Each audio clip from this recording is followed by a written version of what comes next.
अपना परिचय दीजिए। मैं एडवोकेट राजकुमार यादव हूँ। ठाकुरद्वारा से बिलोंग करता हूँ। आजाद समाज पार्टी से प्रदेश सचिव के रूप में। सर, आज इस घटना को लेकर आप थाना डिलारी में आए, क्या मामला है?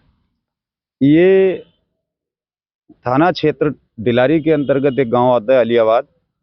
अलियाबाद में सरस्वती विद्या मंदिर में क्लासरूम के अंदर लगी हुई बाबा साहब की प्रतिमा को विद्यालय के प्रधानाचार्य के द्वारा फाड़ा गया।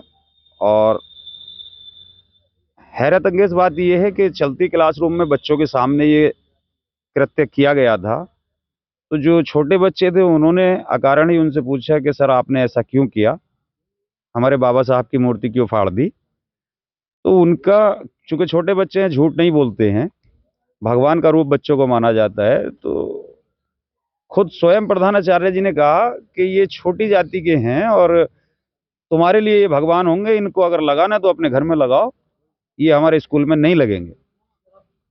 बच्चे ने कहा सर ये पोस्टर तो मैंने लगा दिया था स्कूल में लगाने के लिए। तो उस बच्चे को फिर, 3 बच्चे हैं वो जो कक्षा 8 और शायद कक्षा 6 में पढ़ते हैं, और उन तीनों बच्चों को प्रधानाचार्य के द्वारा मुर्गा बना के पीटा गया। सर, क्या पहले से कोई अम्बेडकर की वहाँ पर प्रतिमा या कोई हाँ, वहाँ पर लगी हुई थी? हाँ, सुनने में आया कि वहां पे प्रतिमा है लगी हुई, और क्लासरूम में भी बाबा साहब की। अब चूंकि देखिए बच्चे भगवान का स्वरूप है, और बच्चे ने स्नेह बस बाबा साहब की छाया चित्र जो है क्लासरूम के अंदर स्थापित किया, लगाया। अब स्कूल के प्रधानाचार्य संविधान निर्माता के फोटो को फाड़ेंगे और उस पर फिर गलती भी रियलाइज नहीं करेंगे, उल्टा बच्चे को मुर्गा बना के पीटने के बाद उसको शांत कराने का कार्य करेंगे, तो ये कृत्य बड़ा शर्मनाक है। जो स्कूल के प्रधानाचार्य हैं उनका क्या नाम है? उनका नाम है अशोक कुमार सूर्यवंशी, उनका नाम है। तो स्कूल के बारे में क्या जानकारी है? वो स्कूल कब से है? स्कूल काफी पुराना है और पहली बार ऐसी घटना इस संज्ञान में आई है। स्थानीय स्तर पे ही उसके मालिक हैं जो वहीं के निवासी हैं, उनके द्वारा कभी ऐसी कोई घटना हालांकि नहीं हुई है।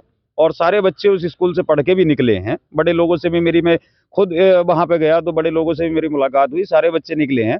लेकिन ये संकीर्ण मानसिकता, चूंकि प्रधानाचार्य वहां बाहर के हैं, बिजनौर जिले के हैं, तिलकधारी हैं, और हमारी बाबा साहब की विचारधारा से शायद वो जो है कुछ ज्यादा ही खिन्न है।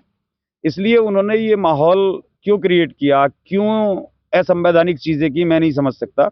लेकिन हाँ, ये बात हकीकत है कि उनकी मानसिकता इतनी संकीर्ण है कि वो ठाकुर बनाम दलित की लड़ाई वहां बनाना चाहते हैं। इस मामले को लेकर आप थाना डिलारी में प्रभारी साहब से मिले, उन्होंने क्या आश्वासन दिया? एसओ साहब से मेरी पहले वहीं से, जब मैं अलियाबाद में था तो वहीं से टेलीफोन पे बात हुई। एसओ साहब का नजरिया बड़ा सकारात्मक मुझे लगा। उन्होंने कहा कि वकील साहब हम इसको देखेंगे।